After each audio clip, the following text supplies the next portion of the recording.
నమస్తే క్లూటూడ్ న్యూస్ కి స్వాగతం. మేడ్చల్ మల్కాజ్గిరి తుకుంట శామీర్పేట భూభారతి చట్టం 2025పై అవగాహన సదస్సు శామీర్పేట మండల పరిధి ఈ రోజు మొగుల వెంకటరెడ్డి గార్డెన్స్ తుకుంట గ్రామంలో తహసీల్దార్ యాదగిరిరెడ్డి అధ్యక్షతన నిర్వహించిన కార్యక్రమానికి ముఖ్య అతిథిగా మేడ్చల్ జిల్లా collector Gautham Potru, IAS assistant collector Vijayender Reddy హాజరయ్యారు. జిల్లాలోని 4 మండలాల ప్రజలు, రైతులు పాల్గొని భూభారతి చట్టం, రైతుల చట్టం, భూమి హక్కులు భద్రం, భూ సమస్యల పరిష్కారం, రైతుల మేలు కోసం ప్రజాపాలనలో చారిత్రక మార్పు. ఈ కార్యక్రమంలో భూభారతి చట్టంలోని అనేక కీలకమైన అంశాలను బాబాసాహెబ్ అంబేద్కర్ జన్మదినం 14 ఏప్రిల్ నాడు గవర్నర్ ఆమోదం పొంది ప్రజలకు ఈ భూభారతి చట్టాన్ని రాష్ట్ర ముఖ్యమంత్రి యనమల రేవంత్ రెడ్డి లాంఛనంగా ప్రారంభించారు. కార్యక్రమంలో కీసర ఆర్డీఓ వెంకట ఉపేందర్ రెడ్డి, మేడ్చల్ జిల్లా వ్యవసాయ market committee chairman Bommalapalli Narasimhulu Yadav, జిల్లాల గ్రంథాలయ సంస్థ chairman Srinivas Reddy, Medchal incharge TPCC ఉపాధ్యక్షులు తోటకూర వజ్రేష్ యాదవ్, మల్కాజ్గిరి జిల్లా కాంగ్రెస్ పార్టీ అధ్యక్షులు సింగిరెడ్డి హరివర్ధన్ రెడ్డి, మల్కాజ్గిరి జిల్లా రీజనల్ అథారిటీ ట్రాన్స్పోర్ట్ మెంబర్ మరియు తుమ్ముకుంట మున్సిపల్ కాంగ్రెస్ పార్టీ అధ్యక్షులు భీమిడి జైపాల్ రెడ్డి, తుమ్ముకుంట మండల కాంగ్రెస్ పార్టీ అధ్యక్షుడు వైఎస్ యాదగిరిగౌడ్, సీత శ్యామచంద్ర స్వామి దేవాలయం మరియు చైర్మన్ లక్ష్మీనారాయణ, డైరెక్టర్ హరికృష్ణ ముద్రాజ్, వివిధ మండలాలకు చెందిన రైతులు, ప్రజాప్రతినిధులు, కాంగ్రెస్ కార్యకర్తలు పెద్ద ఎత్తున హాజరైనారు.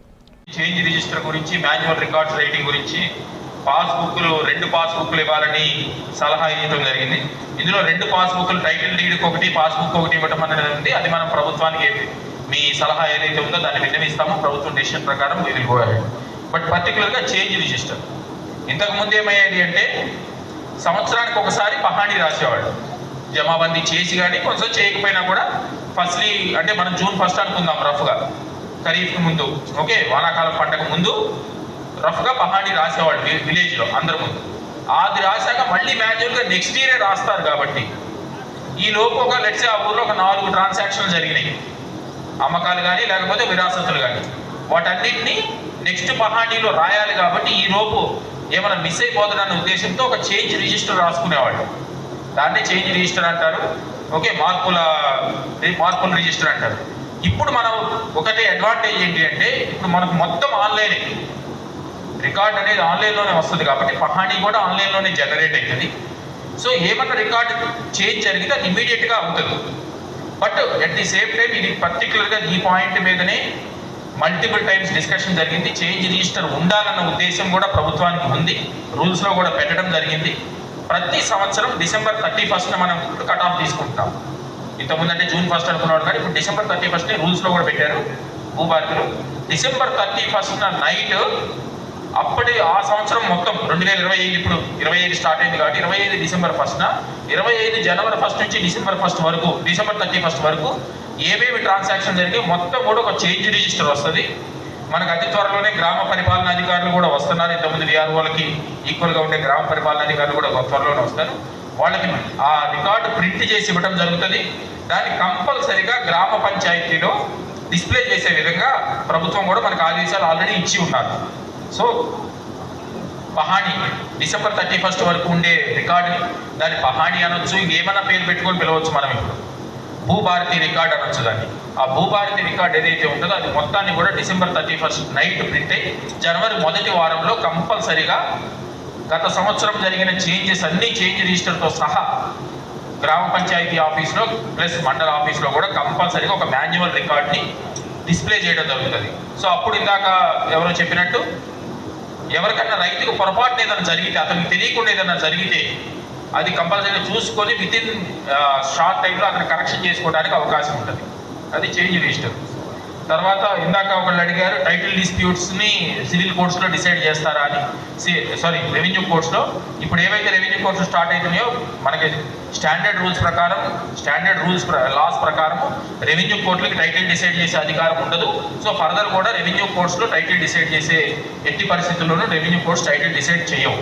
ఓన్లీ ఏంటంటే రెవెన్యూ రికార్డ్స్లో మాడిఫికేషన్స్ గురించే మనం రెవెన్యూ రికార్డ్స్ చేస్తాం. రెవెన్యూ కోర్ట్స్ కూడా ఇప్పటి నుంచి ఎవరు అప్లికేషన్ పెట్టుకున్నా అదొక్కటే ఇష్యూ ఉంటుంది.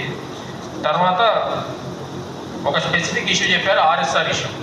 ఏంటి అంటే ఒక సర్వే నెంబర్లో 30 ఎకరాలు ఉంటే లేదు, ఒక రైతుకు 1 ఎకరం ఉంటే 2 ఎకరాలు పట్టా వచ్చింది, లేదా 1 ఎకరంన్నర పట్టా వచ్చింది, 1/2 ఎకరం ఎక్కువ ఉంది, ఎక్కువ ఉండటానా ఎవరికైతే జెన్యూన్ రైతు ఉన్నాడో ఆ రైతుకి ఇప్పుడు పట్టా ఇవ్వలేకపోతున్నాం. ఎందుకంటే ఆర్ఎస్ఆర్ కంటే ఎక్కువ సిస్టమ్ కూడా యాక్సెప్ట్ చేయదు. కాబట్టి దీంట్లో ఒకటి మెయిన్ ఇంపార్టెంట్ ఇష్యూ ఏంటంటే దీంట్లో నేను గత సంవత్సరంన్నర నుంచి ఇట్లాంటి ఇష్యూలు రోజు చూస్తున్నాను.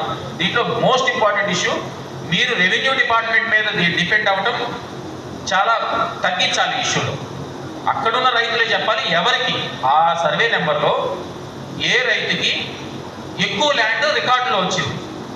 ఇప్పుడు రికార్డు కూడా మన భూభారతిలో ధరణిలో అయితే అన్ని సీక్రెట్గా hide, okay, right to privacy లాంటి కొత్త కొత్త ఆప్షన్లు ఉండే. ఇప్పుడు మన భూభారతిలో అలాంటిది ఏమీ లేదు. అందరి రికార్డు అందరికి కనపడుతుంది. ఓకే, రాష్ట్రం మొత్తం ఉన్న రికార్డు కూడా రాష్ట్రం మొత్తం మనము చూడొచ్చు.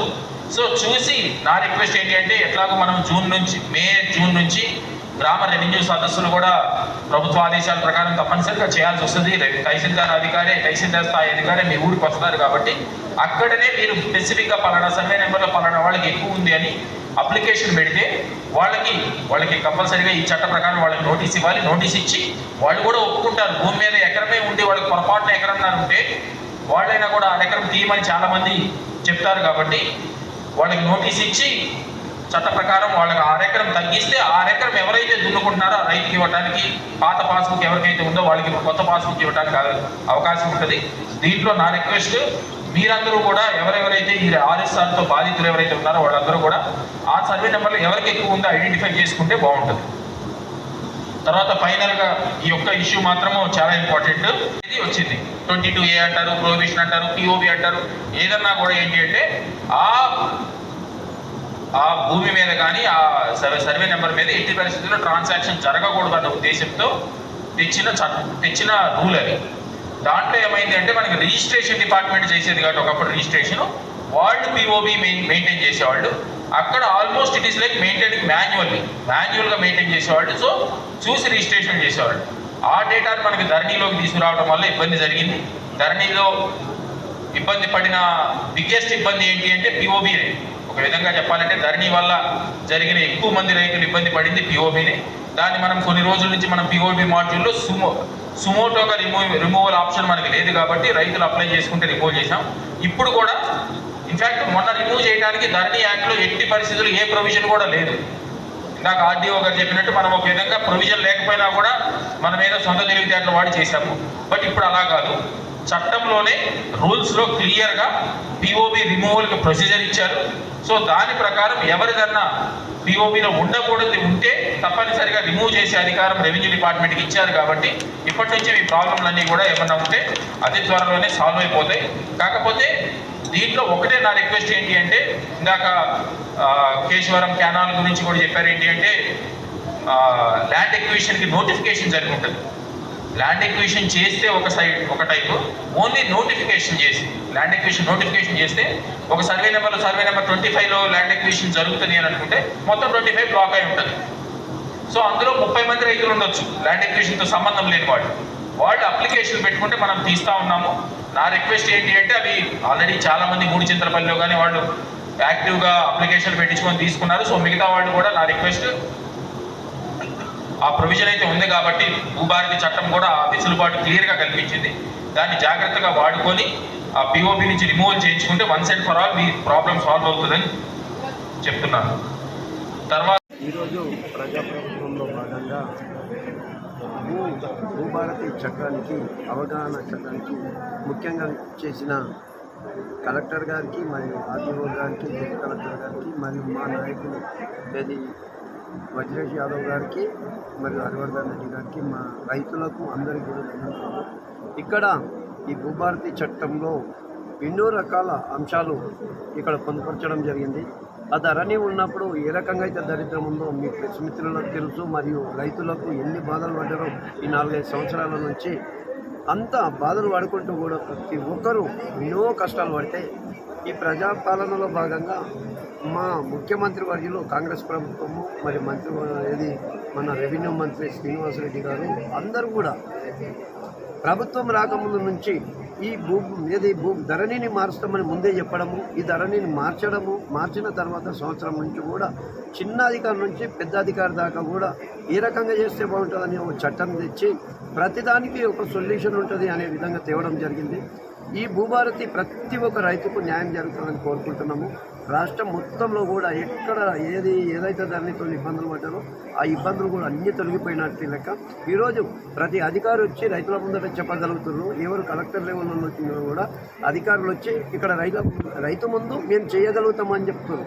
ఇంతకుముందు ఆ ధరణి పెట్టినప్పుడు మేము మా రైతులు పోయి అప్లికేషన్స్ ఇస్తే కూడా అది ఏడబడేద్దరో ఏమైందో కూడా తెలియని పరిస్థితి ఉండే.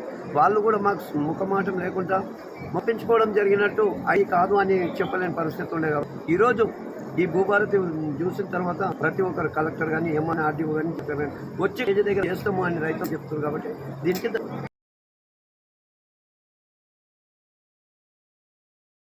ఏదైతే ఉందో చట్టం తెచ్చిందానికి మా గౌరవ ముఖ్యమంత్రి గారు ఏదైతే తీసుకొచ్చిన దానికోసం పూర్తిగా అవగాహన సదస్సు నిర్వహించింది. దానికి పొద్దున 10 గంటలకు స్టార్ట్ అయితే ఇప్పుడు 2 అవుతుంది. అంటే దాదాపు 5 గంటలు మా ప్రజాప్రతినిధులు, రైతులు, కలెక్టర్ గారు, ఆర్డీఓ గారు, సంబంధిత అధికారులందరూ కూడా మాట్లాడారు. అంటే గత ప్రభుత్వం చేసినటువంటి ఏదైతే మనకు తెచ్చిన చట్టాలకు ఈ చట్టాలకు డిఫరెంట్ ఏంటి అని చెప్పి ఖచ్చితంగా అవగాహన కల్పించింది. గత ప్రభుత్వం ఒక భూమి చాలా సమస్యలు ఉండేవి. ఈ ప్రభుత్వం వచ్చినాక రేవంత్ రెడ్డి గారు ఎన్నికల కన్నా ముందు ఏదైతే వాగ్దానం చేసిందో ఆ వాగ్దానం ప్రకారంగా ఈరోజు ఆ చట్టాలన్నీ ఇంప్లిమెంట్ చేయాలి, మరి ఎట్లా మార్చాలని చెప్పి రైతులతో, చాలామంది రైతులతో, ఐఏఎస్ ఆఫీసర్లతో అందరితో మాట్లాడినాక ఒక డిసిషన్కి వచ్చినాం. ఆ డిసిషన్ కూడా ఇప్పుడు ఏం చేస్తున్నాము అంటే ఒక్కొక్క 5 మండలాలు 10 మండలాల్లో ఫస్ట్ ప్రధానంగా తీసుకుంటున్నాం ఆ సమస్య. అక్కడ ఏ రకంగా అభివృద్ధి అవుతుంది, ఈ మనం పెట్టినటువంటి మార్పుల వల్ల ప్రజలకు మేలు జరుగుతుందా లేకపోతే కీడు జరుగుతుందా అన్నది ఆలోచన చేయాలన్న ఉద్దేశంతో ఒక 5 విలేజ్లలో తీసుకున్నాం. 5 విలేజ్లలో సక్సెస్ అయినాక అది ప్రజలతో వచ్చే ఇంప్రూవ్ తీసుకొని అంటే ప్రజల ద్వారా ఇంకా కొన్ని సమస్యలు కూడా ఇంకా కొంచెం మెరుగైన విషయాలు చేయాలనే ఆలోచన వస్తుంది. అట్లా వచ్చినప్పుడు అవన్నీ కూడా మళ్ళీ అమెండ్మెంట్ చేసుకొని చట్టంలో పొందుపరిచి రాష్ట్రం మొత్తం కూడా ఇటువంటి ఆలోచనలు చేయాలని చెప్పి చాలామంది సూచన చేసింది. ప్రభుత్వం కూడా అదే నిర్ణయం తీసుకుంటుంది. ఇక్కడ వచ్చినప్పుడు చాలామంది ఏం చెప్పిండ్రు, అయ్యా ఒక భూమిలో ఉన్నటువంటి వాళ్ళు మా అన్నదమ్ముల్లో 10 మంది ఉన్నాం, 10 మందిలో 10 బై నంబర్లు ఉన్నాయి, మాకు ఇబ్బంది అవుతుంది, కొందరికి రాలేదని కొందరు చెప్పింది. అదేవిధంగా ఇంకొందరు ప్లాటింగ్ అయ్యింది, నా భూమిలో 10 ఎకరాలు ఉంటే 2 ఎకరాలు ప్లాటింగ్ అయ్యింది, మిగిలిన 8 ఎకరాల భూమి కూడా పట్టాలు రాలేదు, ప్రొవిడెంట్ లిస్టులో పెట్టినట్టు కొందరు చెప్పింది. చెరువులలో ఉన్న భూములకు ఇబ్బంది అవుతుంది, ఇంకా అన్ని చాలా విషయాలు మాట్లాడారు. అవన్నీ కూడా కలెక్టర్ గారు పూర్తిగా విన్న తర్వాత ఆలోచన ఏం చేయాలని చెప్పి కాంగ్రెస్ పార్టీ తరఫున మేమందరం కూడా మా ముఖ్యమంత్రి గారు పెట్టినటువంటి ఆలోచన అది తీసుకొని వల్ల కూడా ఏమన్నా ఉంటే మాడిఫై చేస్తాం. ఖచ్చితంగా ప్రజల తరఫున మేము ఉంటామని చెప్పి కూర్చున్నాం. అందుకే ప్రజలలోనే కూర్చున్నాం, ప్రజాప్రతినిధులమైనా మేము ప్రజల్లో కూర్చున్నాం. అధికారంలో గెలిచిన వాళ్ళేమో మా ముఖ్యమంత్రి గారు చేసినటువంటి స్కీములను తీసుకొచ్చి చెప్పడానికి భయం అవుతుంది. వాళ్ళకి రావాల్సిన అవసరం ఉంది, అందరూ కూడా వచ్చి మాట్లాడాలి. ప్రజాప్రభుత్వంలో ఏదైతే భూభారతి తీసుకున్నటువంటిది మంచిది వచ్చాడు చెప్పాలి కదా. మరి ఎంపీ రాలేదు, ఎమ్మెల్యే రాలేదు, వాళ్ళు రానికి మరి ఎందుకు అడ్డు వస్తుందో నాకు అర్థం కావట్లేదు. ఈయనకేమో సొంత పైరవీలు కావాలి, మరి మల్లారెడ్డి ఏమో సొంత పైరవీలు, స్కూళ్ళు, వ్యాపారాలను తిరిగేటోడు, ప్రజల పక్షాన ఉండడు. కనుక మేము ప్రజల పక్షాన ఉండాలని ఆలోచిస్తాం.